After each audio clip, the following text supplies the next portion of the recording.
Սա Էմրեն է, մեր գլխավոր կերպարը։ Քաղաքաբնակ, չաղ, վատ դաստիարակված, անընդհատ չարաճճիություններ անող մի երեխա։ Սա նրա մայրն է, սա էլ Էմրեի կատուն, Փասփասը։ Նրա հետ ավելի ուշ ենք ծանոթանալու։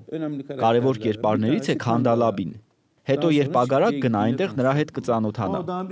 Բնականաբար այլ կերպարներ էլ կան, սակայն գլխավորները հենց իրենք են։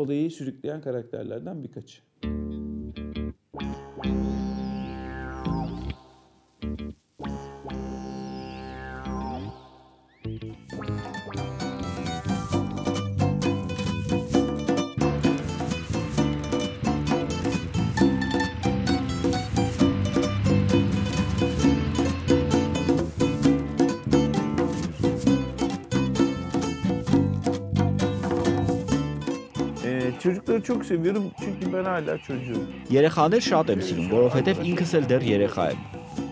Sen Erdil değilsin. Senin Ընկերս ինձ ասում է, դու Էրդիլը չես, քո մեջ քեզ ղեկավարող 8 երեխա է ապրում։ Դրա համար էլ այդքան բարձրահասակ ես։ Երեխայի խելք ունես, երեխայի պես խաղալիք ես գնում, խաղում, երեխայի պես էլ մտածում ես։ Դե ինչ մեղքս թաքցնեմ, այդպես է։ Փորձում եմ պահպանել մանկությունս։ Այդ իսկ պատճառով երեխաներին էլ եմ շատ սիրում, մանկությունն էլ։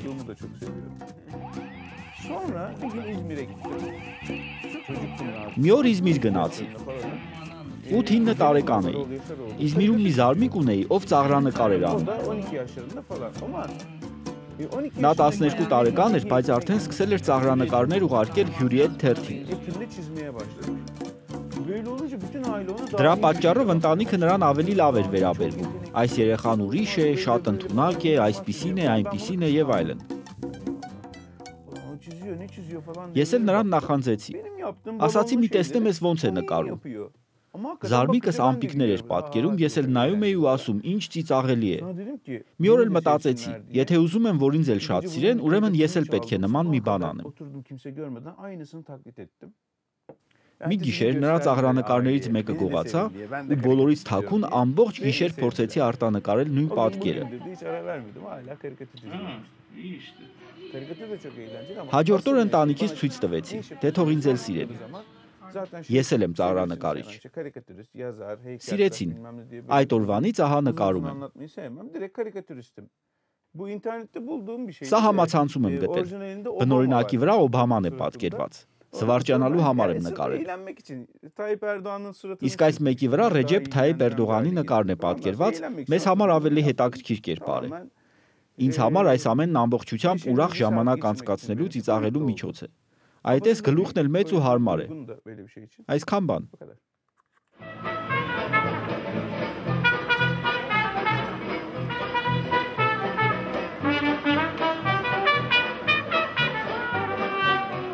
Թուրքիայում ապրող մարդիկ երգիծանքի հետ շատ հաշտ են։ Երկար տարիներ է արդեն մարդիկ երգիծանքը կիրառում են ասելիքը տեղ հասցնելու համար։ Այն դեռ Օսմանյան կայսրության, Սելջուկյան կայսրության ժամանակներից է գալիս։ Հնում եթե ինչ-որ բան փորձեիր բացահայտ ասել, գլուխդ կարող էին թռցնել։ Դա շատ բնորոշ էր նախկին կայսրության մշակույթին։ Օրինակ այն ժամանակ փադիշահն էր ղեկավարում եւ պատկերացրու, եթե փադիշահին կոպիտ մի բան ասեիր, ապրելու հավանականություն գրեթե չէր լինի։ Բայց այ եթե դա երգիծանքով ասեիր, ավելի նուրբ, միգուցե էժան պրծնեիր։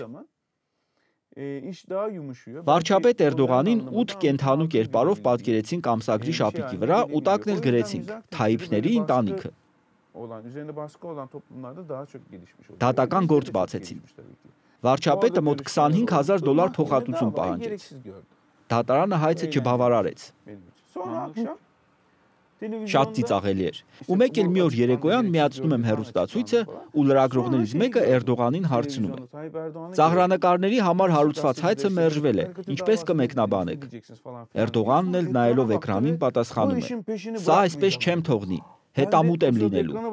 Ես որ նայեցի էկրանին, պատկերացրեցի, որ ինձ է ասում։ Վախեցա։ Դե լավ, այդպես չես թողնի մի թող։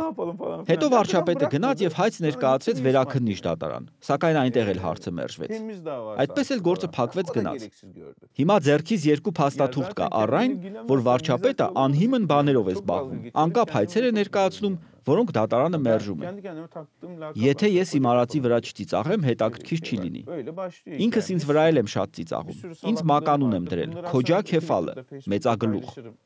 Հաճախ Twitter-ով, Facebook-ով էլ եմ կիսվում մարդկանց հետ։ Ասենք գրում եմ, որ այսօր այսպիսի հիմարություն արեցի, մի խենթ բան արեցի եւ այլն։ Երգիծաբանը պետք է ուժեղ լինի։ Այսինքն, եթե ինչ-որ մեկի վրա ծիծաղում ես, պետք է նաև քեզ վրա կարողանաս ծիծաղել։ Այդ պատճառով էլ ծիծաղում եմ։ Ինձ քննադատել շատ եմ սիրում։ Հաճելի է նաև, երբ ուրիշներն են դա անում։ Zor değil. Aslında bize en çok söylenen şeylerden bir tanesi ne biliyor musun? Şey diyorlar hep. Դժվար չէ, մեզ մոտ օրինակ այսպես են ասում։ Թուրքիայում այնքան հեշտ է լինել ծաղրանկարիչ, այնքան դարդեր ունենք, որ։ Այսինքն մտածում են, որ դարդերից երգիծանք դուրս բերելը հեշտ է։ Մի կողմից ճիշտ է ասված։ Այսքան հոգս ունեցող երկրի մասին սրամիտ կատակներ անելը դժվարություն չի ներկայացնում։ Այսինքն բազում նյութ ու թեմա կա, քաղաքական, սոցիալական եւ այլն։ Սակայն մյուս կողմից էլ դժվար է նրանով, որ ինչ էլ անես, ոչինչ չի փոխվում։ Արդեն 50-100 տարի է նույն վիճակն է, ոչինչ չի փոխվում։ Մշտապես նույն խնդիրներն են։ Karikatürde kendimi şeyi çizdim böyle kasksız. Այս ծաղրանկարում ինքս ինձ եմ պատկերել։ Առանց սաղավարտի, տկլոր-մկլոր, առանց պաշտպանող հագուստի։ Sakın yanılmayın. Ben her zaman böyle bir Սովորաբար մոտոցիկլ այդպես չեն վարում։ Միշտ սաղավարտ ու պաշտպանիչ հագուստ եմ կրում։ Բայց հանգիստ եղեք։ Իմ ծաղրանկարին ոչինչ չի պատահի։ Նա անմահ է։